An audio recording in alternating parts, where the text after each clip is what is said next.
Good evening, ladies and gentlemen. Welcome to a new episode of Flesh Wound Farce, where we review and discuss your and our favorite comedy films. This is the world's first and only combination trivia host and professional wrestling announcer of Chilean descent that currently resides in Southern California, Ozzy V. And with me, as always, on this program, first in the Northern California Bay Area, world famous juggler Greg Larson. How you doing, Greg?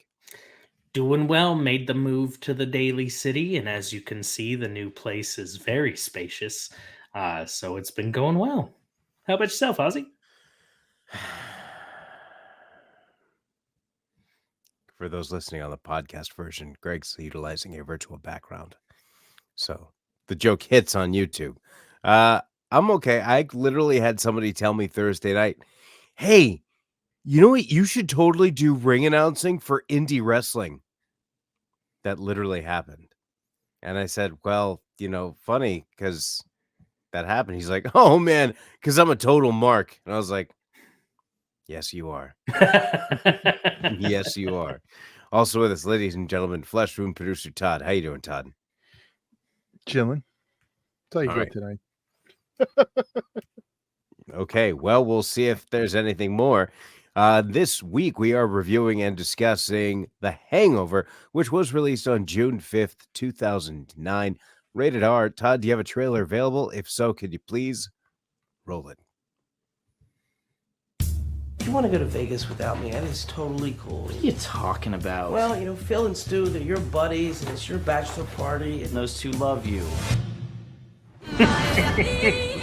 Boys and their bachelor parties, it's gross. It is gross. I just wish your friends were as mature as you. They are mature, actually. You just have to get to know them better.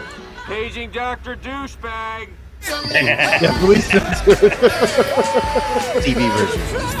Yeah, I wasn't doing the red band. This is Vegas. To a night we'll never forget.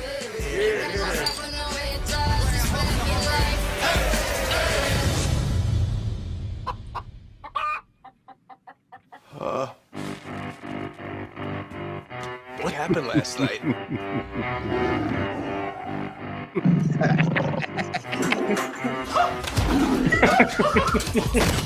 Am I missing a tooth? Oh. Whose baby is that? Check its collar or something. I looked everywhere. Nobody's seen Doug. I don't think I've ever been this hungover. What's on your arm? You were in the hospital last night.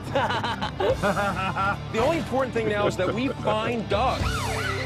Where's your car, officers? Oh, God. I think it was just you guys and one other guy. Was he okay? He was fine. Just whacked out of his mind. Oh, we were messed up. Is there anything you can tell us about what may have happened last night? Congratulations, Stu, you got married.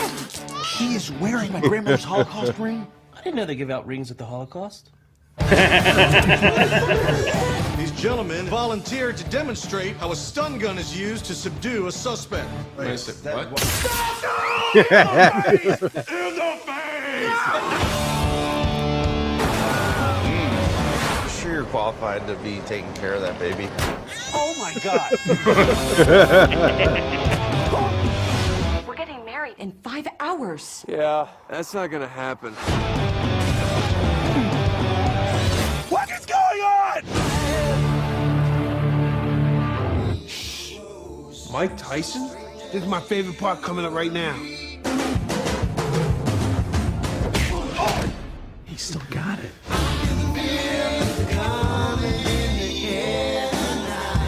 Is that Jake Paul? Oh, I'm hoping. Let me tell you, I've been watching some videos lately. Tyson looks great. Sorry, I'm excited. All right, that was the trailer for The Hangover, again released on June 5th, 2009, with a runtime of 100 minutes. The unrated with a 107-minute runtime. Written by John Lucas and Scott Moore, directed by Todd Phillips, starring Zach Galifianakis, Bradley Cooper, Ed Helms, Justin Bartha, featuring cameos from Rob Riggle, Matt Walsh, Mike Tyson, among others. Initial thoughts on this: it had a soft opening weekend. It opened in U.S. and Canada with 44 million. However, it was one of those that caught fire with word of mouth, and it was a while that it was kind of out there, and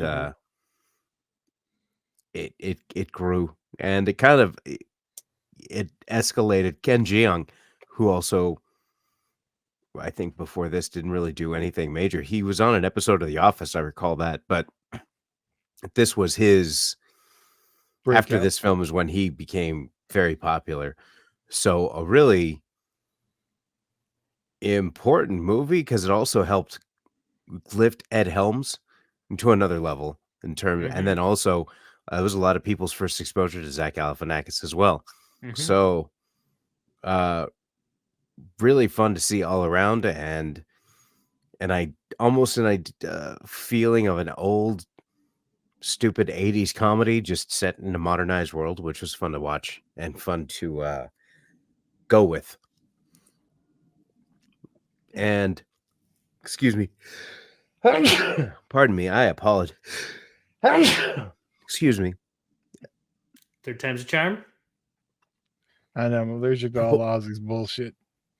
I know it would make more sense if I was sneezing. I totally botched that. So Yeah. It's all right. I cut this all out. We'll see if I will. Oh, fudge. Oh, that's what you get for bad jokes. It's staying in. Oh, my bad. Sorry. All right, Greg. There it is. So it happened. Comedy happens in threes. So yeah, this is one of those ones that like it's always going to be in talks when you talk about like great comedy films. So I was really excited to go back and watch this film. Especially waiting for the Tyson stuff, knowing what's coming up, and also watching the unrated version. That's I don't honestly know the differences. But yeah, this is it's a weird situation with this film because I feel it's the opposite of a lot of typical like 90s 2000s comedies where a lot of those comedies are heavy-handed in getting the main jokes out in the beginning, and then it like tapers into the story and the conclusion of the story, where this one I really feel the end of the movie just is like banger after banger after banger of great jokes. So this was a surprise because I forgot a lot about it. It's been a while since I've seen this. So yeah, this is just one of those films that has always been up there, but I'm glad we came back to watch. You know, it's funny you mentioned that because this is one like every time I watch it, I forget how good it is from the last. I'm hoping this is the one that sticks because, yeah, it is. It's funny and it's crazy. Like in the 15 years that it's came out, you can't see anything near this now. Right. Although I am curious because they use one of those words, well, a few of those words that are no longer used these days. And sorry if we offend anybody, but for factual purposes of this review, I always wonder when's the last time we're going to hear retarded as a joke. So, and because that word is no longer used for joking purposes. And, I'm just wondering, like, have we seen our last joke of that or, It almost feels like that, and Tropic Thunder came out in 2008, I believe. So that was also something where that can't fly anymore. No. So it was kind of like a shift, so to speak, where probably you weren't gonna. If you were to go back, that was probably one of the last ones that had those types of remarks or comments. Bill and Ted couldn't even say 69 in their last movie. That's how bad it's gotten. Yeah. That's one of these classics. It was a different time. Yeah, I know. I think like my favorite line in the movie, I think I'm able to do now thanks to the trailer.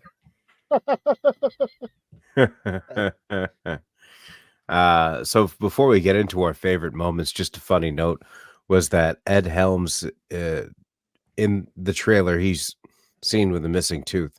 That's actually his real missing tooth. His actual smile has a fake tooth there just because that particular incisor never grew in. So for the filming and the parts him without a tooth, they just took out, or he took out the fake incisor, and that's his actual. That's awesome. Those are his real teeth. So that's funny side story. Speaking of funny, this movie's hilarious and chock full of funny moments. We might have 2 rounds of this, but I'm gonna go ahead and kick it off with the first. Oddly enough, it doesn't have anything to do with what anybody said or anything any one of the major actors, stars, or even cameos did. Is in the police station when they're sitting on a bench and they're handcuffed, and there's a kid field trip going in, and the cop calls us, "This is what we call Loserville." Whenever one kid pulls out a cell phone to take a picture, and it gets kicked by one of them, and then when the kid turns back to look, I don't know how that look that he gave him back was so perfect.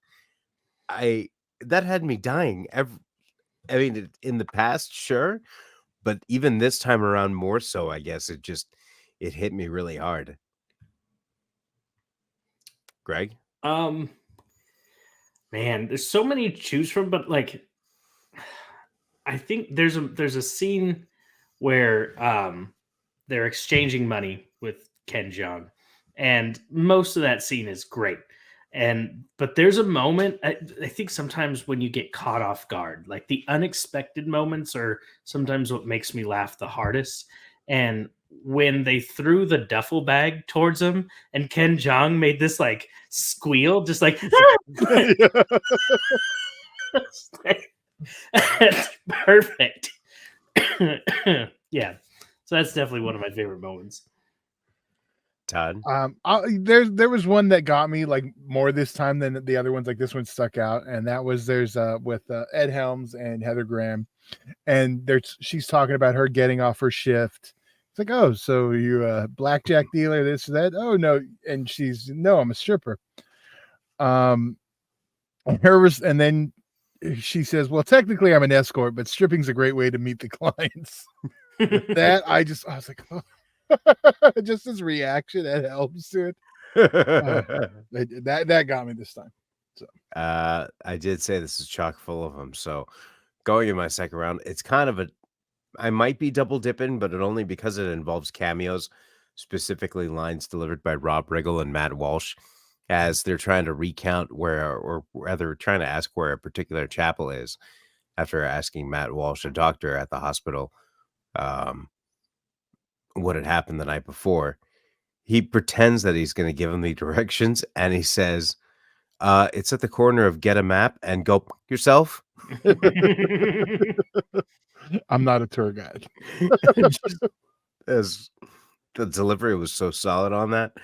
But also every time it's the taser scene, and Bradley Cooper's character gets tased in the testicles.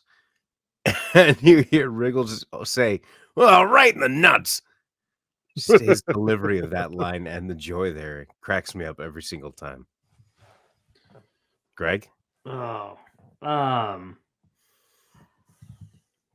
so this is like a bittersweet moment. The end credits with the photos, like it's such a great series of moments to end the film, and I just loved every bit of it, although I do have a slight problem with it, or I missed it, one of the two.